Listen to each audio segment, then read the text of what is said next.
This is Jake from Timberfall Craft, and we are going to talk about what is quite possibly the most underrated knife ever.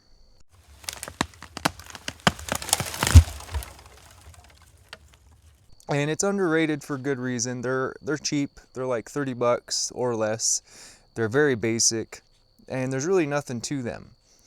And they probably get overlooked quite a bit just because of those reasons right there. They just have this cheap, crappy little plastic sheath, but it does the job. It's got a very short blade.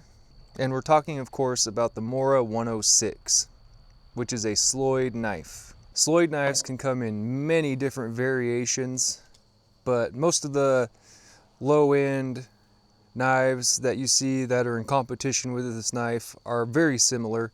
FlexCut has one, Beavercraft has one, and the list goes on. There's a lot of companies making these. I default to the Mora. I really like Mora knives. I'm a huge fan of all of their blades. It's really hard to beat a Mora knife for the price. If you want to get something fancier, there's a lot of custom knife makers making variations of a Sloyd knife, and other companies like Deep Woods Ventures making nicer variations of a Sloyd knife with more exotic handle materials and, different shapes. This one's got a longer blade and clearly a longer handle as well. It's got the figured wood. Got companies like that doing things. And then you have custom makers making Sloyd knives. I made the blade slip for this, blade cover. But this is a guy that lives not too far from me, Runes Land Knives, and he makes really cool stuff. Unfortunately, he's not always making and selling these, so I don't know how available something like this would be. But this knife is very, very good. This is probably my favorite Sloyd knife. And you can find various other blacksmiths on the Instagram or on the internet making Sloyd knives. This one was designed by a friend of mine that just came as a blank, and I handled it and did the blade slip for it. And this one is also one of my favorites. This one has a little bit of a longer blade as well. But specifically for the purpose of this video, we will be talking about the Mora 106, which is probably the best entry-level Sloyd knife in the world for usually under 30 bucks. You can buy just the blank, make your own handle and make your own sheath or whatever you want. You can just buy it already put together and have a very capable, ready to use, very sharp knife. These knives are super ergonomic. They have crowned spines, rounded off spines, so you can carve with this for a very long time and not get any hot spots or be uncomfortable. It's a lot of fun to carve with your belt knife or your neck knife or whatever knife it is that you have on you, and I get it. But once you carve with one of these, it's going to be very hard to get away from carving with this. This thing is that good. So yeah, this is a pretty stout little blade. Just remember that this is a stick tang. So as it gets from the guard area down to the spine, it gets thinner and thinner, and it's essentially just a little stick rat tail tang that comes through, and it's encased in this piece of wood. So it's only going to be as strong as that allows. But that being said, this is a pretty stout blade, and it's got some pretty thick geometry, and it can take quite a beating. As far as batoning, I would recommend, pairing this with an axe and a saw and doing most of that kind of work with this. With an axe and a saw and doing most of the work with those. But this will absolutely baton through smaller, straight-grained pieces of wood with really no issues, especially if it's dry. The shape of this will kind of just pop those pieces of wood apart. Just have to keep in mind that Scandies tend to roll a little bit when you baton with them if they're batoning a pretty hard piece of wood. So you could mitigate that a little bit with a micro bevel on the edge. You could convex this edge a little bit or micro bevel it, and it's going to increase the strength a lot. But then you kind of trade off the really good carving ability that this knife has. And for me, I like to keep it a true Scandi to maximize the ability of the carving of this knife, which is very, very, very good. You're going to get way more capability out of a knife like this than you are with any Scandi round bushcraft knife. This is going to outperform it in carving, hands down, not even a contest at all. This will outperform everything. This will be more comfortable than everything, and you will see that immediately once you start using this knife. One of the tasks of a bushcraft knife that I look for and personally look for in a bushcraft knife is it has to be able to drill.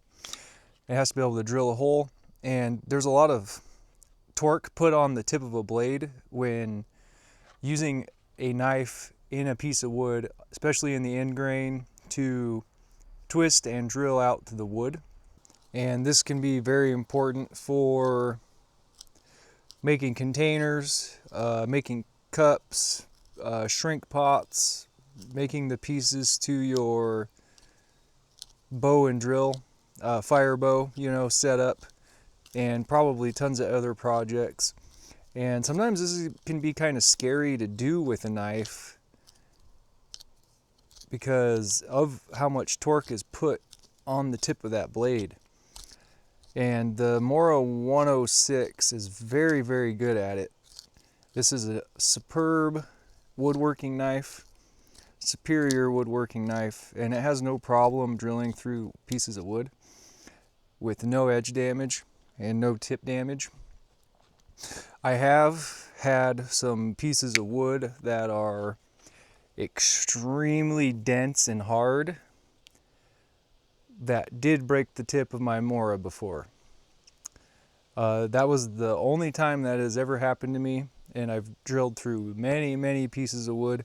I don't know what kind of wood it was, but that stuff was really, really tough. So if the tip was a little bit more robust on this, it probably would have been fine. If it was an actual bushcraft knife like Kephart style or something like that, probably wouldn't have broke.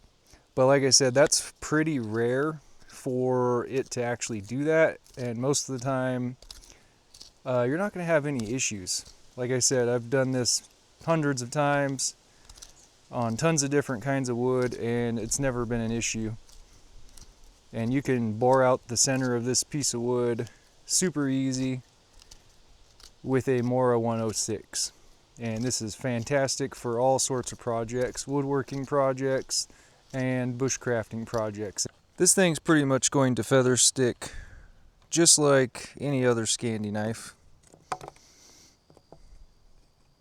Now remember, the point of feather sticks and feather sticking isn't to see how pretty of an item or object you can make, although it is good to practice good form and technique and to be able to practice these things, but the ultimate goal is to be able to get to the dry wood and be able to catch it on fire with whatever your means are for starting a fire. That is the goal, that is the objective. If it doesn't look pretty or the curls are falling off of your stick or whatever, it doesn't really matter, as long as that you are achieving the thin, dry pieces of wood you need to catch flame that you need to survive or cook your food or stay warm, whatever it is you need to use it for. Whether it's a match, a lighter, or a ferro rod.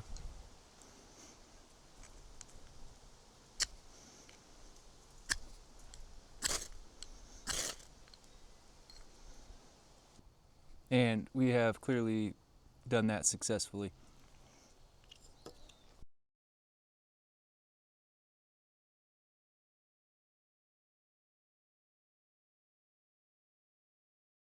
This is the part where I invite you to like and subscribe and leave a comment. Leave a comment down below. What are your thoughts on the Mora 106?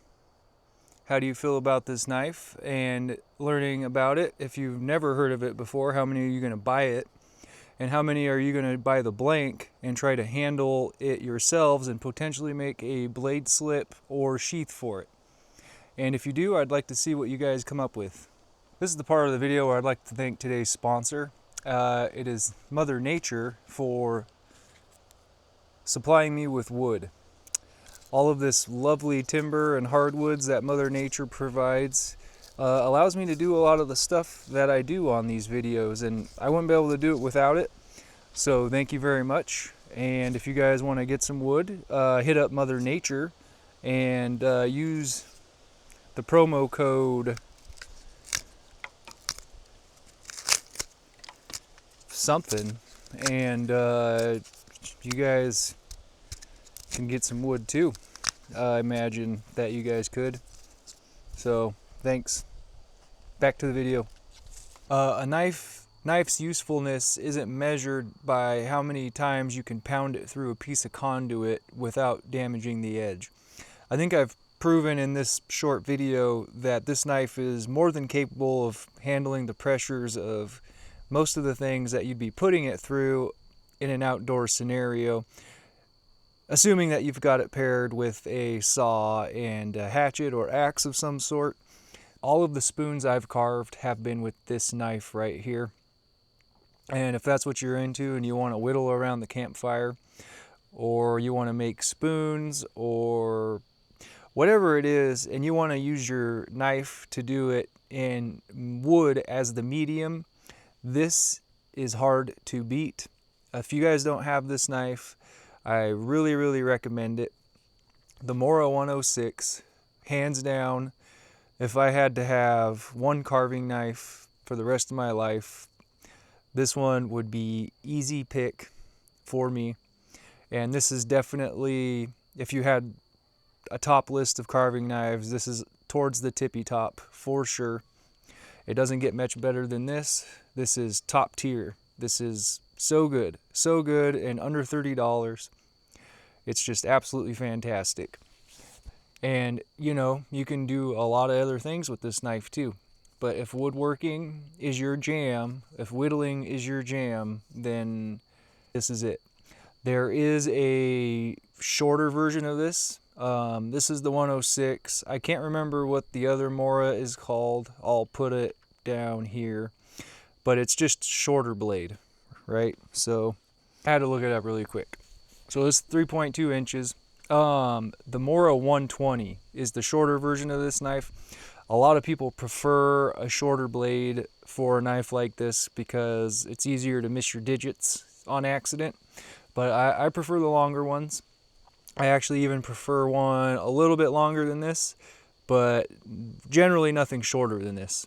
That's pretty much all you need for 90% of the whittling tasks that you're gonna be coming across, that you're gonna be doing, you know, besides like bigger tools like hatchets, saws, gouges, adzes, and stuff like that. That's pretty much it for this video. Just a video on the Mora 106. I believe that this knife is grossly underrated, grossly underestimated. It's just so good. This knife is so good.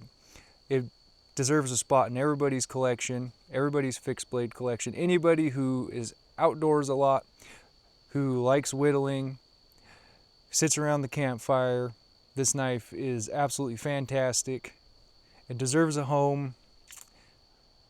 So that's pretty much it for this video, guys. We'll catch you on the next one.